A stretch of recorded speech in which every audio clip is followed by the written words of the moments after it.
and welcome to Two Girls in a Pod. I'm Sharon. I'm Christy. Today, Christy and I always have our conversations and we talk about, what do we want to do on, what do we want to talk about on the podcast? What do we feel is relevant? All those kind of things. Sometimes we do stuff that's really not relevant, but it's just kind of fun.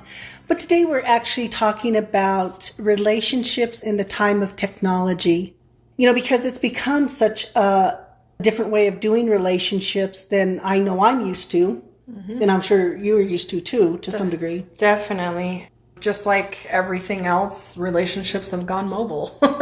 It seems like. Well, and it's really funny because, when you think about when we dated, we actually met in person, and we formed this friendship, we'd sit and talk, we'd talk over coffee, you go to the movies, you do all of these kind of things. And, now people are having relationships where a lot of times they've not met face to face. Yeah.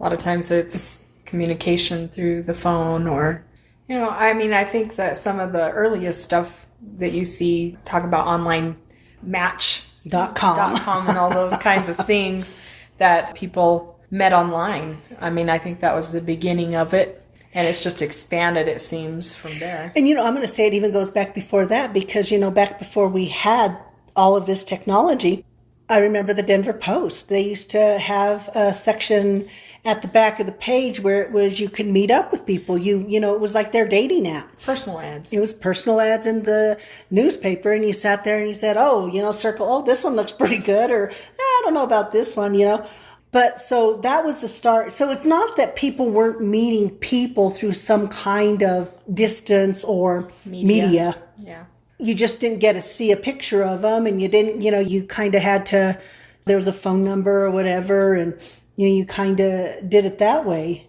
And then you move over, and then we have Match.com, and the farmers one always cracks me up.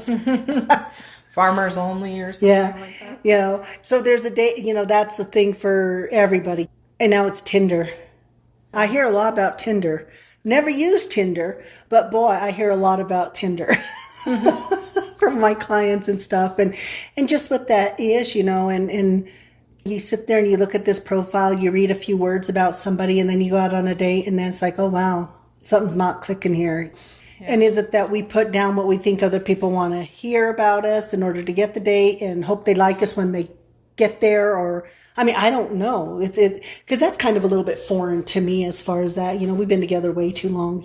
And I always tell Christy, this relationship is forever because I don't want to learn Tinder. I don't want to learn this. Dating would be very, very different because I'm not used to that. My thing is I really like those relationships where I'm actually sitting with somebody talking and having that more interaction face to face or even on the phone. I'd rather talk. Sandra, love you dearly, honey, but she's a texter. And if I'm texting her and it's I have to write more than 3 sentences, it's a call. Because I don't know what it is. I just feel like to me, texting does not have the same connection even as a phone call. And I see that so much in my practice when people are sharing their text messages when they're upset about something or emails. And they're like, where did y'all get this from? Yeah, it's really interesting because, you can have miscommunications face to face, but I feel like that through text, there's even more possibility of that. And I think you do see that happen. And it's interesting because, how many times, people make a decision or do something like that via text conversation, and maybe the real true feeling behind something is not being expressed. And so it's an interesting thing to see how that plays out now. And it's not, and one of the things is I want us to be clear, it's not a negative about way communication's being done now. It's just a compare and contrast. No, it's way convenient for me to text. I'm not that way. I hardly ever want to make a phone call. I would rather text. It's like pulling teeth to get you to make phone calls. She'd rather email somebody. And I'm that person no, I want a result right now. I want to be talking to that person. I don't want to wait 15 minutes for a stupid message to come back or they get caught up. I'm not that person. Okay, but how many times do I make phone calls and I'm on the phone on a wait for 45 minutes or something like that? So to me, that is just dead time. I do not like It makes her very, very unhappy. But those are calls you got to make anyway. It's just the process of it. You would think with all the technology we have that they could get you through those queues or wherever you're at, or No, and even when you're talking to a person, how many times you have to explain it again to 10 different people in different departments. So yes, but even just talking about personal relationships and that, I think because I get into that rhythm of just, communicating by email and especially like through work, I communicate a lot through text. But I appreciate the people that'll text with me like that because it's so much easier for me, especially when I'm doing other things. I want to go back to the work because, we have work relationships. And I think that's the thing. Oftentimes I find that before, if I was having a conversation, if I'm calling Christy and I'm talking with her, there's tones to my voice. If she says something, I can, oh, well, how was your day going? Oh, the weather's nice. You can develop a familiarity. It's much harder to do when you're doing it via email and stuff like that because they're usually very to the point. And they might end with, have a great day or whatever. But when you have that, it's like you develop this relationship with them. So it's almost like they're more apt to help you with things because you now have personality. You almost have this, almost a face to what they're talking, who they're talking to. I understand that, and I think that that's true because when you're talking to somebody in real time like this, you hear the pauses, you hear the sighs. Those are all things in communication as well. You can hear when somebody's exasperated, things like that. I'm pretty sure they can hear when I'm exasperated. So I get the value of that. It's just, I feel like, especially now, I don't know what other people are dealing with, but I hear it a lot. The communication, especially in business and that, people are on a short fuse a lot of times nowadays. And it's like, I don't know, I guess rather than, I shouldn't just expect hostility or things like that when I'm making a phone call. And many, many times they're very, very helpful. It's not always that way. But I guess it's just, deal with an email or something like that feels a little better sometimes than dealing with them on the phone. And I think, when we talk about that communication, sometimes people, because they are people who email, you get responses much faster too. Yeah. They're, because they're on the computer all the time. We're on our electronic devices a lot. Yes. So, if, even as we're sitting, our phones are on mute, so we don't see the text and stuff coming in like that for this. But usually it's on, so you get the reminder, oh, somebody's texting me. And sometimes I always tell people, what are you doing? We go to dinner sometimes, or we were at the zoo, and it's just nobody's having the experience. A lot of times, they're sitting at the table. You might have the older people talking to each other. Everybody else is on their phones texting or looking up stuff or playing a game, or there's no interaction. Yeah. And I often wonder what's the backlash going to be to that.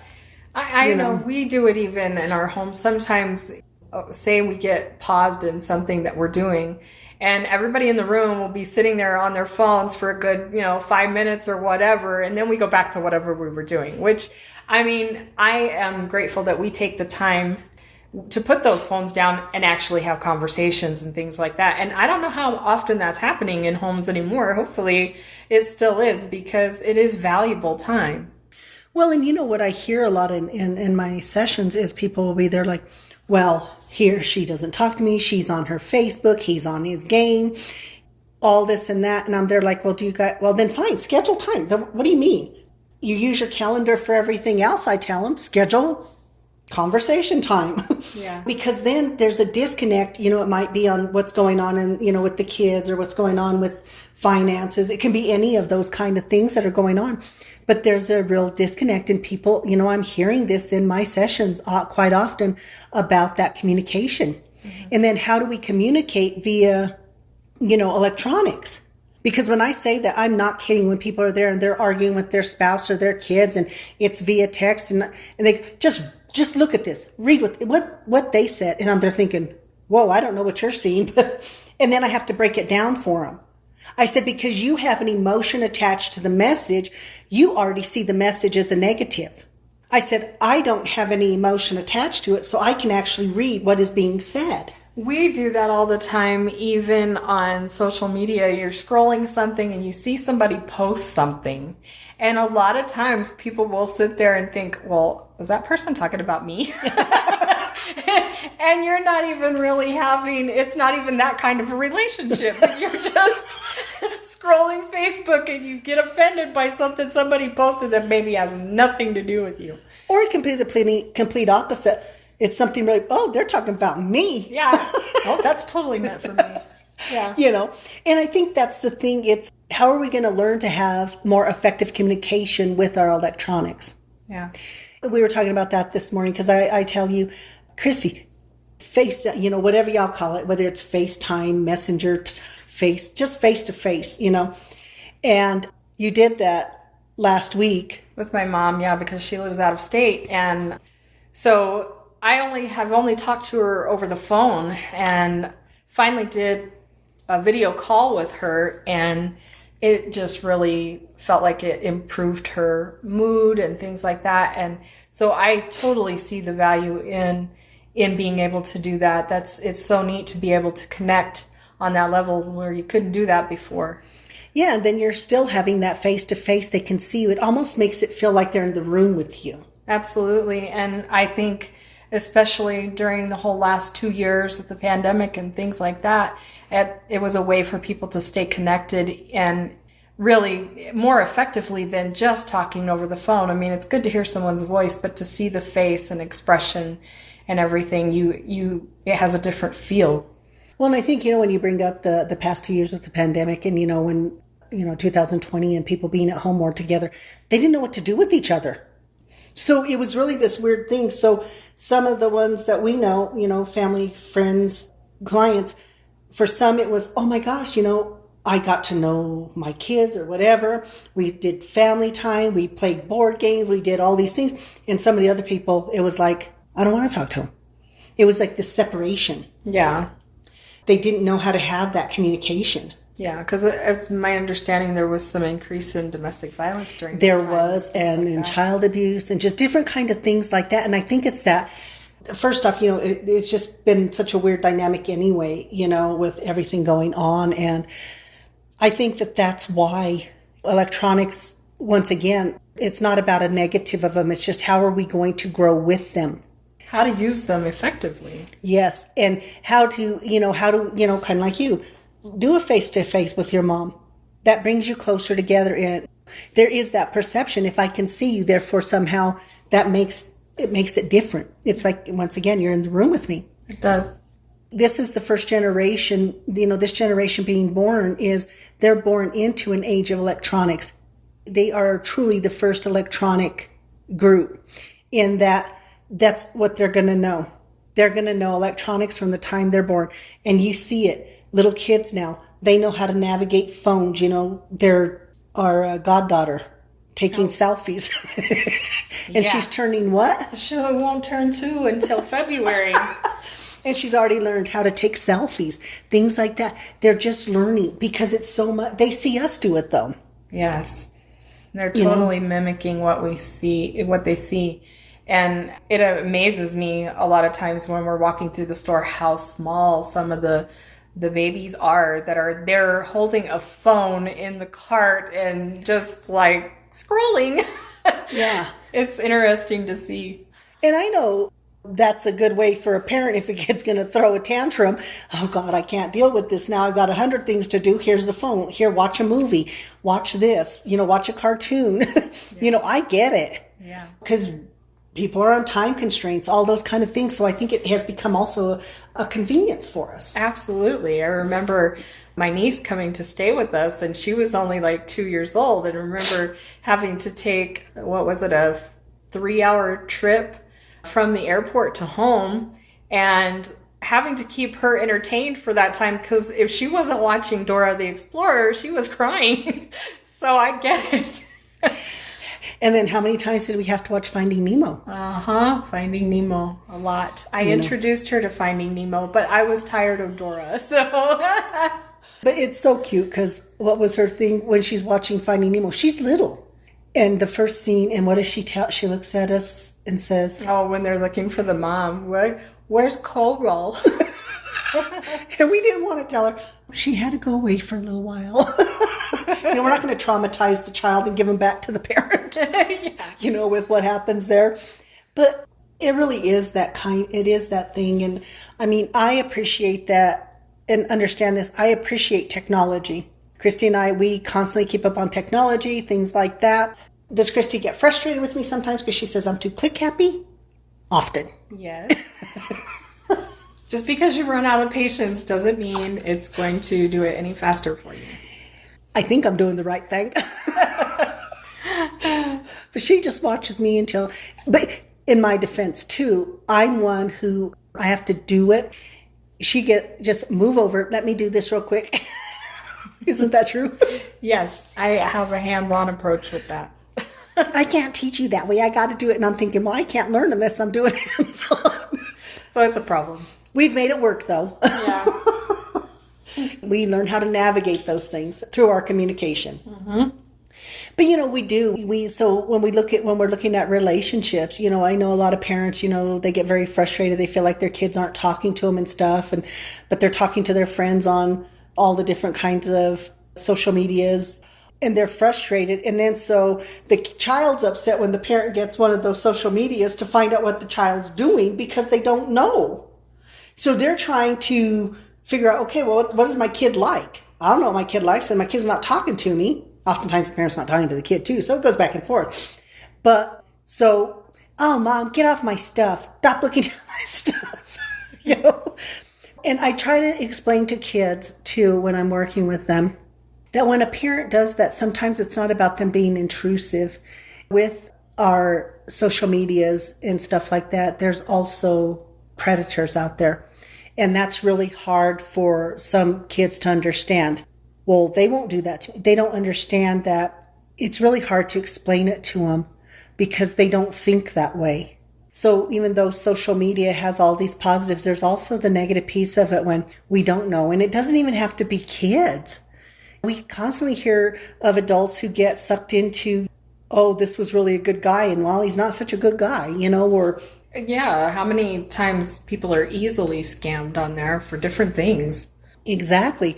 Now that's kind of the thing. You can put anything you want out there, and it's kind of sad because a lot of people, if it's on social media or if on Google search or whatever it is, that must be true.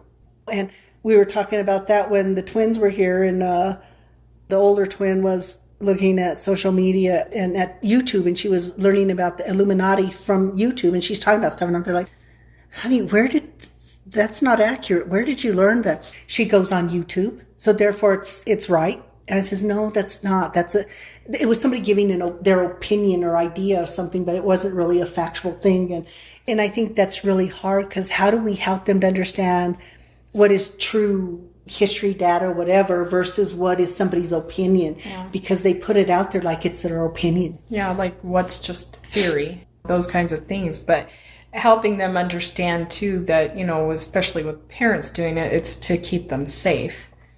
And parents have to do the same thing with their own information as far as our access to online. And mm-hmm. You'll have the older generation and they'll tell you, I don't buy anything online. I'm not putting my information out there. I don't care. Because they're often taken advantage of anyway through your mom. Mm-hmm. Oh, Lordy. Yeah, I'm always having to make sure that something that she's clicked on or somebody she's talked to or she's received a text and it's not legit. It was her tags, wasn't it, for her car? Yeah, she paid a company online for her tags or something like that. And didn't understand why she didn't get them. Yeah. It was a scam. It was not the DMV. So we're constantly having to tell her, don't open up emails or text messages from people you don't know. And then she'll call us and say, well, I don't know what I'm supposed to do with this.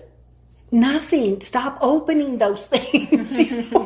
So, yeah. But she's older. And so that's part of the thing is, why would she think somebody's going to try to scam her? Mm-hmm. When you look at the older generation and stuff, you just didn't do that. Right. So it was really, really different in that aspect. And I think, too, how do we help the older generation still be comfortable with the technology? They're not going to want it all. My dad and mom had a cell phone. My mom never used the cell phone, really. It was a rarity for my mom to use the cell phone, probably because she had a pacemaker and stuff like that. And she just didn't want to, but she was not one to do that. My mom wasn't a big phone call. She wasn't big on that. I mean, she would talk to, I would talk to her daily, but it was a little bit different. But now my dad, he knew though, we put all of our numbers in and he knew our number. He didn't know our phone numbers. He didn't care. He just knew, oh yeah, you're number 2 or you're number 3. Mm-hmm. And that's how and my dad was one to talk he called all the time. He liked that. He really liked the cell phone. He liked having that. That was kind of a neat thing for him. My mom didn't care one bit about it. Yeah. And that's just kind of the way that is. But they used the technology and they appreciated it at the same time. We would do stuff, but we knew we weren't, my parents were, they were much older, so they didn't care about that.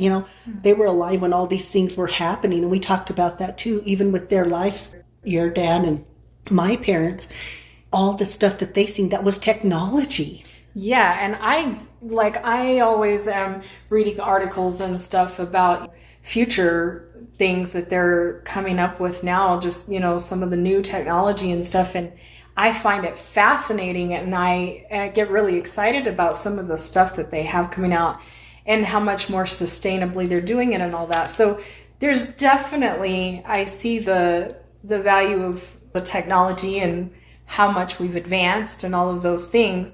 I just think that there are some things that get lost in the transition of that, and it's sad in some ways, but learning to navigate it, it has its value, but also keeping that piece of relationships that is that face-to-face piece that's so important. It makes it, the relationship, what it is. Well, I think too, when we do those, because, I have clients who, they have some really good friends, and, I appreciate the friendships they have because they are very positive and nurturing, but they've never met them. They've never met them face to face or anything like that. And then I have some who have made really great friendships online, and then they've planned trips together and they've done stuff together. And now, so it went from online to now they've gone to, whether it's some Comic-Con or Anime Con or whatever cons they are. We belong to a group online. It's Girls Travel. Girls Travel. Girls Travel. And it's great group, and they share a lot of ideas about traveling and things like that. And I've seen on there how many have met up with each other in different locations because they're from all over the world.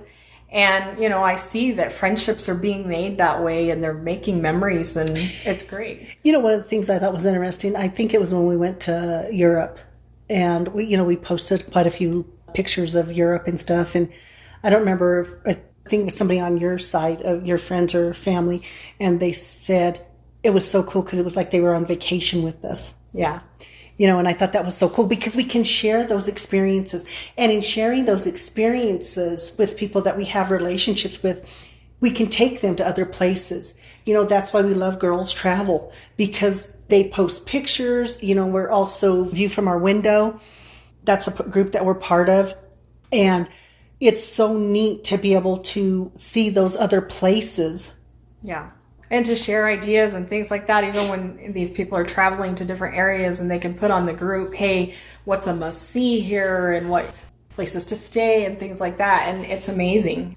And what I love about this group, it is such a positive, uplifting group. They really do not allow negative on it. Right. And it's such a powerful group, I think, in that way. So really a shout out to Girls Travel, because it doesn't matter what photo you post. There's no body shaming. There's none of that. It's, oh my God, you're beautiful. Good for you. So even in that, there's that thing of helping to build people's confidence and self-esteem. It's really positive. Which is part of that relationship building. There are many forms of relationships. Yeah. Those are relationships. Sometimes I'll interact with somebody depending on where they're traveling or stuff, and I might comment and they'll comment back. So you start having dialogues. With people across the miles, that's one of the neat things about it. It brings people together that you might not have talked before. One of the things I like is, we love Finding Bigfoot. Yeah. We love that show. I really like Renee Holland on it. And so what I thought was really cool and what I think is really cool about her is that I started following her on Facebook. And so if I would send a comment, she responds to those. You start, to have this thing and you start to learn them, but she is so good about that. So it gives you that connectedness too. If you have a question or whatever, she answers and is very positive and all of those kind of things. So you get to connect even on those levels. It's funny because social media makes the world smaller in a way because it brings people together. So there are so many things about it that I truly, truly enjoy. Yeah. And then the flip side is that it's really interesting. I was reading an article this morning by, I think was it Jennifer Aniston? Yeah. And she was talking about that. And she said, back in the day, it was the tabloids who would talk about all this stuff. And she said, it's like the tabloids handed it off to social media. And now people on social media feel that they can comment and like they really know your life. So they can be insultive and all that. And I do think that that's the part of social media I think that we need to look at, because even oftentimes if I'm just scrolling through, not on that, but if it's something else, and the way people talk to each other, the body shaming or just the calling people stupid, or then we get into this really left and really right, and it's just like, it's crazy because sometimes it's like nobody's talking about that, but it comes into these conversations and it's like it's so negative. Yeah, it can be. And it's like because people don't see a face, maybe that's what it is, that they feel like that they can be mean sometimes, and so that part is a negative for sure. And we've seen it. We've seen, now we have cyberbullying and all of that kind of stuff. And it's how do we, but once again, it's that lack of connectedness, I think, that does that. We no longer have that connectedness to the person who is sitting next to me. And therefore, if I don't have that connectedness, you don't matter. Yeah. Or you're more minimized. And that is something I think we really need to work on with our children, with each other. And it's not just kids. These are growing people who will say some of the most hurtful, horrendous things. We have been hearing a lot about even sports in school functions and things like that, how parents are just getting really livid with one another, and some of them even turning violent and things like that. And I get that, like I said, there's a lot of tension, especially over the last 2 years for people in that, and they're a little more short-fused. But I do think that online and things like that, it's like we say, because there's no face in front of you, it becomes a little more easy to act that way. And I guess that spills over too, even into the real world where you're face to face with somebody. And I mean, I think there are a lot of positives about our technology and it can bring people together, but there's also that downside too that we have to look at. And I think we have to look at it because, I look at it because of what is the mental health piece of that. I always look at how is that really truly impacting somebody on that very deep level. People don't understand, or maybe they get a thrill out of it. I'm not really sure what that is. I think there's probably a multitude of reasons for why people behave they do on social media. Maybe it's their empowerment, whatever. But when we are hurting people on that deep level, and, I hear it because, when I talk to clients and, younger ones, well, yeah, so they said this, not even just my younger ones, I shouldn't say that. And then I have some clients who they're like, no, I just need to take a hiatus from social media because they say, I can't handle the negativity of it or those kind of things. And that's difficult, that piece of it. For me, because I hear their pain and I feel that pain of that they're having over people who they'll lose relationships because once again, it's not a good form of communication. Sometimes there's such a miscommunication, and getting that clarity of what did that person really mean? What did that person really say? We take snippets of it and then we end relationships or we do things like that. And it's not always the most beneficial thing for us. I don't think anyway. Well, and sometimes, like you say, there's things lost in communication that way that you don't get to express that you would face to face. So, I mean, I think the whole premise is, that it's of this topic is that technology can have create a wonderful experience for people, but we cannot lose our humanity through it too. And there is that possibility, I think. And I think that's what it is. And I think our humanity is our connectedness. It's caring about the person who's next to you. And how do we bring that to social media or to electronics in general? How do we do that? How do we develop a connectedness with somebody we don't really see? How do we help people to understand that that person on the other end is a human being that we know nothing about, and how we can make the comments we do, not understanding, are they in a fragile state? All of those things. And, I think also, the other thing that we have of that, as I tell my clients too, and not so much family and friends, but my clients, they'll be upset. And they're like, stop putting your stuff out there then. But oftentimes on these social platforms, people are putting their personal stuff out there, and then they're upset when people are responding. You have people weighing in and you're getting opinions left and right. And yeah, sometimes it's just taxing on your mind.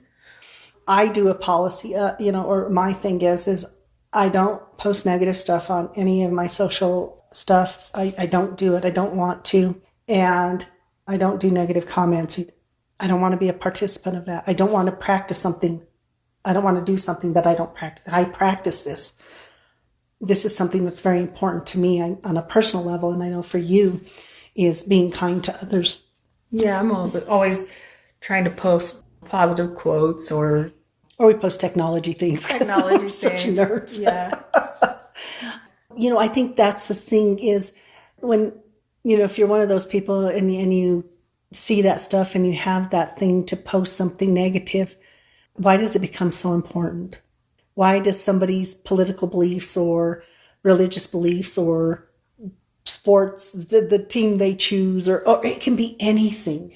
Why is it so important to you that you have to comment in a negative way? Because what difference does it make? If somebody's a Bronco fan or a Steelers fan or a Raiders fan, whoever it doesn't matter. Not everything warrants your reaction. Exactly, but we feel this need to, it's like this need to be out there and say things, and then you start getting it's like you go down this rabbit hole. Yeah. You have to be careful because if you're reading comments or stuff, pretty soon you're going down this rabbit hole, and it just gets darker and darker and darker sometimes when you do that. Yeah, especially with more comments that come in. Yeah, it's so crazy, and it's so you have to find your humanity in all this. And we have to teach children, how do I have my humanity in an age of electronics? Because I think we lose ourselves in that too, because there's not the other person. I was reading an article this morning too, because, that's what I do in the mornings. But it was a study actually done in psychology, and it was about memory and social media and things like that. But they were talking about Google in particular. And what it was, which was very fascinating to me, was that they were saying that how our memory is not as good as it used to be. And the reason why is because if I don't remember, instead of trying to remember on my own, I got Google. And so we Google everything and then we think. And so then it's like we're not forcing ourselves to use memory anymore. The other thing they were saying is that they did a thing where they asked people questions and then they could Google it. So the people who answered the questions thought that the next time they took the test without Google, that they were going to remember it all. So it almost gave a false sense of intelligence or memory.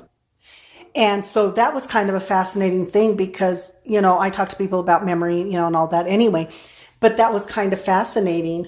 What's going to happen? I think we're going to evolve somehow, our brain's going to evolve or whatever, but what is that going to look like? And I think that's really fascinating because psychology and all the different other areas of science and stuff, they're looking at these things. What are the impacts, positive and negative? Because remember, for everything, we can have positive and negative for all of the different stuff. Some people can have a very positive experience with something.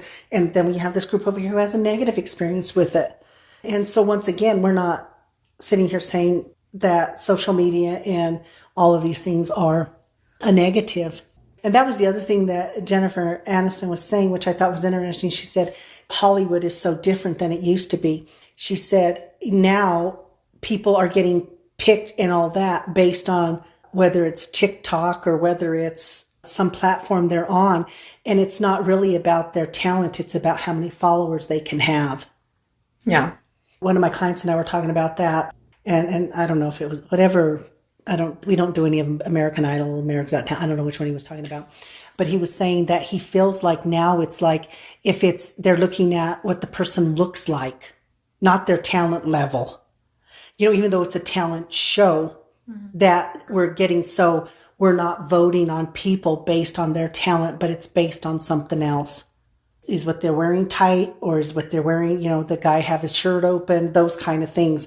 And I don't know, that may be because once again, we don't watch reality TV like that. So it's kind of just interesting that people are noticing this. And, in these conversations, I hear little tidbits about that, and a lot of people, when you ask a young kid now, what do you want to do when you grow up? Well, I'm going to be a TikTok person, because they don't understand there are millions of TikTok people, but only a small percentage of those become what we call viral or these TikTok sensations and stuff.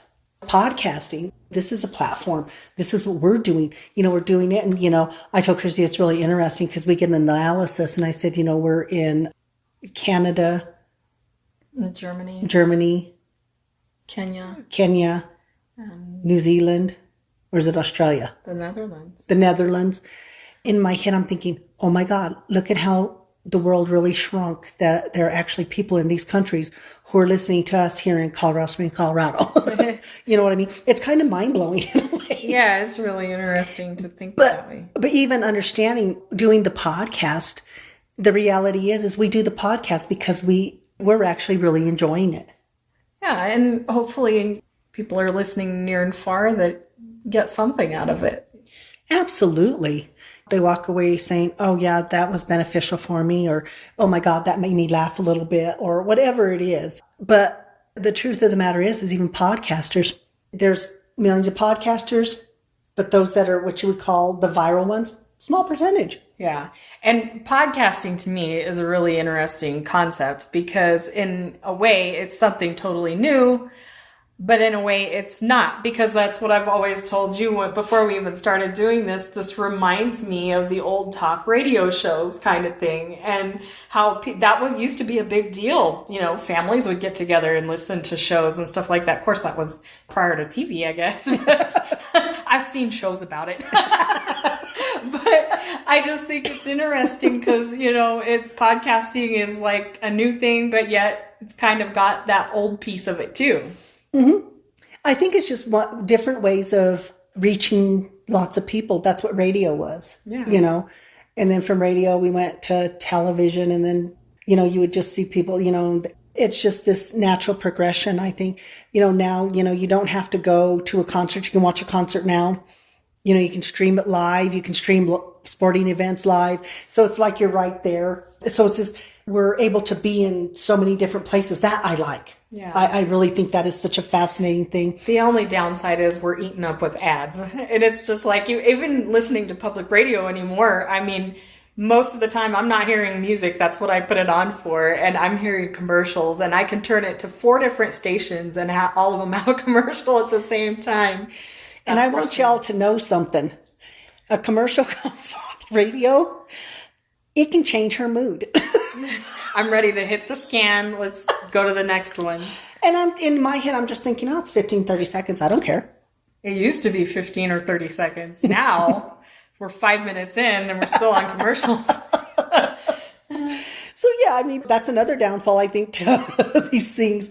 Yeah, the ads are constantly in your face, even on your phone or that. So that part I don't like, but. And y'all are sitting there thinking, but wait a minute, doesn't Christy do an ad at the beginning of your podcast? I do. Which you always want. Tell about that, your little dream when you were growing up. Oh, when I was a kid. It's funny because I was always performing commercials. I loved doing that. I don't know what it was. I decided I wanted to do commercials, and then I wanted to be a news broadcaster. So this coming from the person who has social anxiety. Yeah. Well, performance anxiety. Something changed in there and I got all shy. I quit doing commercials. But it's really interesting because, you know, I didn't hear her do that or anything like that. So, you know, when I listened to the podcast, I forgot we had to do that. Record the commercial. Record the commercial. And they're like, oh my God, well, listen to her voice. Don't you got a little commercial voice going on? Yeah. But I think this, and the other thing, the podcast has really been good for you in that if you've followed us from the first time we did our first podcast, there's such a difference in you and how you're just so much more relaxed into it now. I'm much more comfortable. When we first started, I was just like stage fright. It was just, and I'm not even in front of anybody, but it just felt the same way. So when I go to get up in front of people to talk or anything like that, I can't even tell them my name. I go blank. So it felt like that on the first podcast. And it really did, because we had to do a retake, because I'm looking at her and she's just there with the deer in the headlight looks on. They're like, stop, start again. So even this social platform is helping you, I think, to, you know, get over a little bit, baby steps in getting over that anxiety. And, you know, I have some of my young clients who stream and stuff like that, who their personality shows through streaming because maybe it doesn't show through other things. They become more animated. They can have followers, and you would meet them and think, oh man, that's kind of interesting. Or whether they have the YouTube channels where they're drawing and doing all of these things. And that's another great positive to it, I feel like, because in some ways it's giving people a voice that never felt like they could have one before. It's giving them a place to display those amazing gifts and talents that people have and getting it out there to more people. I mean, there are so many talents that would go unnoticed before. I agree. I think that's one of the biggest things, and one of the things I love so much about the different platforms out there, because the amount of talented people is, oh my God, just amazing. And the things that I'm thinking, how did you even come up with this? Yeah. She's always asked me, she goes, are you watching that? Yes. I watch the people in the jungle who go build their little houses and stuff. Get mesmerized, and those videos are so long. Look at you in hair. Yeah, if I'm scrolling past one and they're doing hair, I have to scroll faster because I'll get mesmerized and just stay there watching it. So there's so many positives. It brings us together. To be able to enjoy somebody's art, and if you can comment and say, oh my God, this is great, or I share it, or whatever. You know, we do that with the performers that we know, and we try to build that community for them too, and things like that. So it has so many positives. The relationship itself, we're going to have to figure out, how do we bridge this gap though? Help people still feel that their humanity and that connectedness on that level that we have to, in order to not be hurtful and harmful to others, or to feel disengaged. Or the problem we are running into also is that people who are having these relationships via these social platforms and stuff, they don't know how to do them face to face. They really struggle with that. It's like they have to be behind. It's almost like their protection or whatever, or maybe their confidence or whatever that is. But it's, how do we help them to still be able to have that human connectedness? Because our humanity is what is valuable.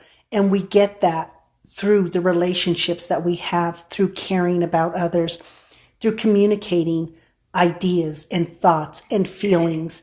And you know, I think sometimes on the social medias, we can kind of keep things surfacey because it's safe. But how do we actually get people to engage and in a more meaningful kind of way? Because, and like I say, there's definitely positives to it, but in not even that they're not having meaningful relationships. But I'm talking more, that was more of a generalized statement, because I do have, like I said, some clients and friends who have amazing relationships with people all over the world or whatever, and have, you know, when I ask, how long have you had this friendship? 5 years. Talking to the same person for 5 years as they game. Gaming is such a huge thing.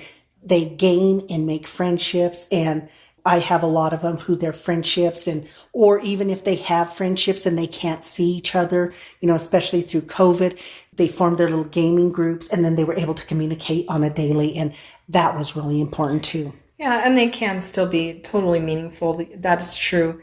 It's like we talk about those friends that maybe we don't see for a year or more, and how that when we pick up and start talking to them on the phone how we just left off where we were and how close we are to them and stuff like that. But then there's this other piece, like we talk about in our relationship, how important touch is and things like that. So in those relationships too, remembering to give space, even when you're having that communication through text or that you're not seeing all aspects of what's happening. And when you get together, sometimes you're able to see things differently and work them out. Absolutely. And I think that once again, hopefully walking away from this is that technology, it is here to stay. It serves a purpose. And it serves a purpose. And it can be such a positive, even when it comes to relationships. Doing that face-to-face, taking that moment out of the day to text somebody a good morning, hope you have a great day. It's something you can do real quick and it's on the way. I do that often to different people. And sending gifts. I love sending gifts. and showing that thoughtfulness. I'm thinking of you today. Exactly. So that is such a valuable piece, because sometimes we don't have the time to sit and have a conversation, but we do have the time to show kindness to somebody else, even if it is on a very short time or whatever that is. So, but for each individual, thinking what would help enhance the relationships that I have that are maybe done via these social platforms and stuff like that. Am I getting everything out of this relationship that I need, or can it be more? And how can I make it more? And then how do we keep that negative out of it? How do we, just because there's not a face that I see, how do I still show that person that I don't know kindness? Those are the things. But at the same time, embracing it and knowing this is where we're headed. But how do we bridge that gap? How do we help the older generation still have a piece of that they're comfortable with, and taking the time to do that? Those are the things we're talking about.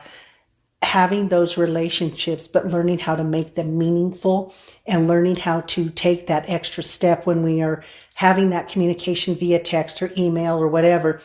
And there's miscommunications in that, and understanding that sometimes maybe I'm miscommunicating that, or misunderstanding that there's a miscommunication, because I've had a lot of clients that have lost a lot of friends and a lot of family, even because it's more of a miscommunication. They're like, well, I don't understand what I did wrong. That's not even what I meant. But then the person, I love this, you just block people. Then they can't communicate with you. Oh, relationship over. I would think relationships have more value than that. And it shouldn't be a matter of pushing a button and blocking somebody and getting them out of your life. Because if that's the case, that investment wasn't good enough to begin with. Right. So take that time to be kind to others through social media and those kind of things. You have the potential, because so many people can be reached, to have a more positive influence, or at least a contribution to people out there. It's like we always have the gratitude statement about being grateful for all the love and kindness in the world. Yes. And that people are actually showing it to one another. And that's totally possible through technology as well. Yes. It's just that there has to be a balance, as there has to be with all things. Yes. So thank you once again so much for listening today. We hope you walk away with a little bit of knowledge. And once again, these are just our ideas. It's just things that I've seen. New perspective. Yeah. So you guys be kind to each other, and we will be chatting next week. Okay. Bye.